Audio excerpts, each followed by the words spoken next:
नमस्कार साथियों, आइए जानते हैं कार्तिक माह कृष्ण पक्ष की एकादशी की व्रत कथा। यदि आपने हमारे चैनल को सब्सक्राइब नहीं किया है तो चैनल को सब्सक्राइब करें।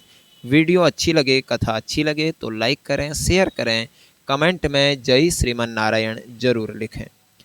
एक समय की बात है, भगवान श्री कृष्ण बोले, हे युधिष्ठिर, कार्तिक माह कृष्ण पक्ष की एकादशी का नाम रमा एकादशी है। इसके महात्म्य की कथा कुछ ऐसी है। एक मुचुकुंद नाम के राजा सत्यवादी और परम विष्णु भक्त थे। उनकी कन्या का नाम चंद्रभागा था। उनका विवाह राजकुमार शोभन के साथ किया गया। शोभन का शरीर निर्बल था, श्रद्धा उसकी पूर्ण शक्तिशाली थी। एक दिन शोभन ससुराल में था और रमा एकादशी आ गई। मुचुकुंद राजा ने ढिंडोरा पिटवा दिया, आज सब प्रजा को उपवास करना होगा। हाथी, घोड़े, ऊंट इत्यादि पशुओं को भी अन्न मत देना। राजकुमार शोभन मुनादी सुनकर पत्नी के पास गया और कहने लगा, मैंने उपवास किया तो अवश्य मैं मर जाऊंगा, कहिए क्या किया जाए। पत्नी बोली, यदि उपवास की शक्ति नहीं तो यहाँ से किसी दूसरे स्थान में चले जाइए। शोभन ने उत्तर दिया, यह बात निश्चित है कि मेरे शरीर में उपवास की शक्ति नहीं है, परंतु श्रद्धा शक्ति मेरे मन में पूर्णतः है। वह शिक्षा दे रही है, चाहे शरीर छूट जाए, व्रत को न तोड़ूंगा। अतः उसने रमा एकादशी का व्रत किया। भूखा प्यासा रहकर दिन को व्यतीत किया। कष्ट पाकर रात्रि को भी जागरण कर अपनी रात्रि निकाल दी। प्रातःकाल होने से पहले अपने प्राण त्याग दिए।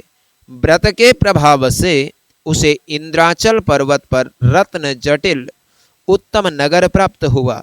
यहाँ इंद्र के समान आनंद लेने लगा। गंधर्व और अप्सराएं उसकी स्तुति करने लगी। एक समय मुकचंद नगर का रहने वाला एक ब्राह्मण सोम शर्मा नाम का तीर्थ करने के लिए घर से निकला। घूमता घूमता उसी नगर में पहुंचा जहां मुचकंद का दामाद स्वर्ग भोग रहा था।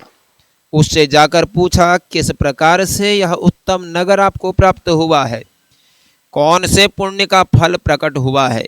शोभन ने उत्तर दिया, यह सब प्रभाव रमा एकादशी का है, जो कार्तिक माह कृष्ण पक्ष में आती है।